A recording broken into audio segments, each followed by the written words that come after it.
नमस्ते। आज के इस विश्लेषण में हम बात करेंगे ऑपरेशन सिंदूर की। ये एक बेहद रोमांचक और काल्पनिक जियोपॉलिटिकल कहानी है। हम इस पूरी कहानी के घटनाक्रम को बिल्कुल वैसे ही डिकोड करेंगे जैसे ये अपने ओरिजिनल सोर्स मटेरियल में सामने आती है। बिना किसी देरी के चलिए शुरू करते हैं। तो इस कहानी की शुरुआत होती है भविष्य में 22 अप्रैल 2025 को। जरा कल्पना कीजिए पहलगाम की खूबसूरत बैसरन घाटी में एक शांत खुशनुमा वसंत की दोपहर की। ये वही जगह है जहां से ये पूरी थ्रिलर कहानी आकार लेना शुरू करती है। पहला भाग, द पहलगाम अटैक। इस कहानी का टर्निंग पॉइंट एक बेहद खौफनाक घटना है। सोचिए, सिर्फ 15 मिनट के अंदर 26 मासूम जानें चली जाती हैं। ये एक ऐसा हमला है जो इस पूरे क्षेत्र के भविष्य की दिशा को पूरी तरह से बदल कर रख देता है। इस हमले की जो क्रूरता दिखाई गई है वो बहुत ही सोची समझी है। हमलावर धर्म के आधार पर लोगों को निशाना बनाते हैं। कहानी में आदिल हुसैन नाम के एक स्थानीय मुस्लिम व्यक्ति का बहुत ही दुखद काल्पनिक बलिदान भी दिखाया गया है, जिसने हमलावरों को रोकने की अपनी तरफ से पूरी कोशिश की थी। और सबसे ज्यादा विचलित करने वाली बात, हमलावर भागने से पहले अपनी इस दरिंदगी के साथ सेल्फी भी लेते हैं।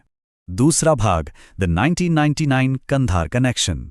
अब कहानी के किरदारों के मोटिवेशन को समझने के लिए हमें इतिहास के पन्नों में पीछे जाना होगा। ये कहानी 2025 की इस घटना को सीधे 1999 के कंधार विमान अपहरण से जोड़ती है। 1999 की उस रात जो लाचारी महसूस की गई थी, वही 2025 में राष्ट्रीय सुरक्षा सलाहकार अजित डोभाल द्वारा बनाई गई एक बेहद आक्रामक और एक्टिव योजना की असली नींव बनती है।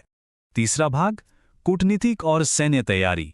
किसी भी तरह की सैन्य कार्रवाई से पहले कहानी में भारत सरकार कूटनीतिक स्तर पर एक बहुत सख्त घेराबंदी करती है। इसमें सिंधु जल संधि को रोकना शामिल है, जिससे 80% कृषि प्रभावित होती है। अटारी सीमा को बंद कर दिया जाता है, वीजा रद्द कर दिए जाते हैं और यहां तक कि सीमा पार से आने वाले OTT एंटरटेनमेंट पर भी पूरी तरह बैन लगा दिया जाता है। इसका सीधा मकसद है दुश्मन के महत्वपूर्ण संसाधनों को पूरी तरह से काट देना। और इसके बाद जो सामरिक चालबाजी दिखाई गई है वो वाकई दिलचस्प है।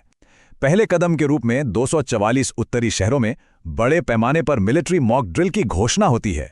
ये असल में एक बहुत बड़ा डिकॉय यानी ध्यान भटकाने का तरीका था, क्योंकि ठीक उसी समय असली स्ट्राइक फोर्स दक्षिण के तंजाउर एयरबेस पर छुपकर अपनी तैयारी कर रही होती है। दुश्मन की नजरें उत्तर पर टिकी हैं, जबकि असली हमला दक्षिण से होने वाला है। चौथा भाग, ऑपरेशन सिंदूर को अंजाम देना।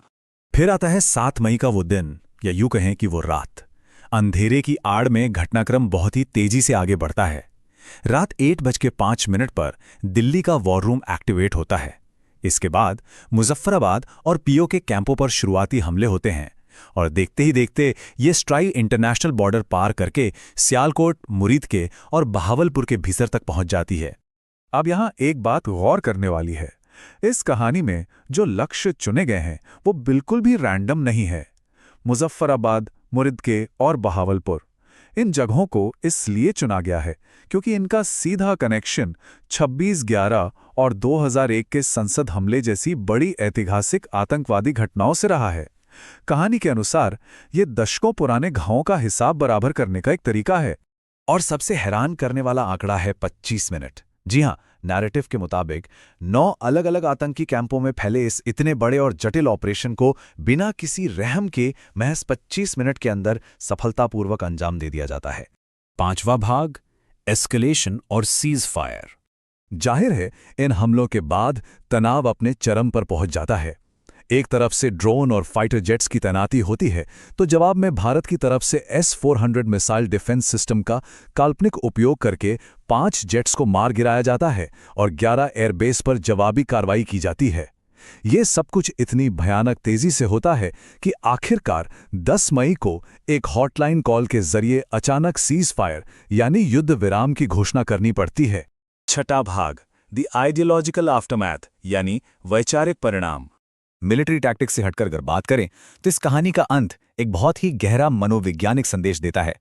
ऑपरेशन की सफलता की घोषणा करने के लिए एक ही मंच पर 2 ऑफिसर्स आते हैं, कर्नल सोफिया कुरैशी जो एक मुस्लिम है और विंग कमांडर वमिका सिंह जो एक हिंदू हैं। ये दृश्य जानबूझकर उस धार्मिक कट्टरता और हिंसा का कड़ा जवाब देता है जो शुरुआत में पहलगाम हमले का कारण बनी थी। और यहीं पर हमें इस कहानी के नाम ऑपरेशन सिंदूर का असली मतलब समझ आता है। ये असल में उस विधवा दुल्हन हिमांशी का एक प्रतीकात्मक संदर्भ है जिसे हमने पहले हमले में देखा था।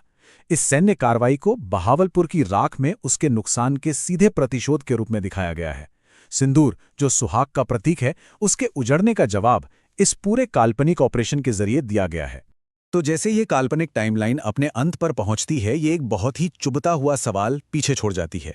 हमने देखा कि कैंपों और फिजिकल इंफ्रास्ट्रक्चर को तो महज 25 मिनट में नष्ट कर दिया गया, लेकिन उन गहरी वैचारिक जड़ों का क्या, जो दिमागों में पनपती हैं और लगातार ऐसे संघर्षों को जन्म देती हैं? क्या उन्हें कभी पूरी तरह से मिटाया जा सकता है? ये एक ऐसा सवाल है जो इस कहानी के खत्म होने के बाद भी देर तक हमारे जहन में गूंजता रहे।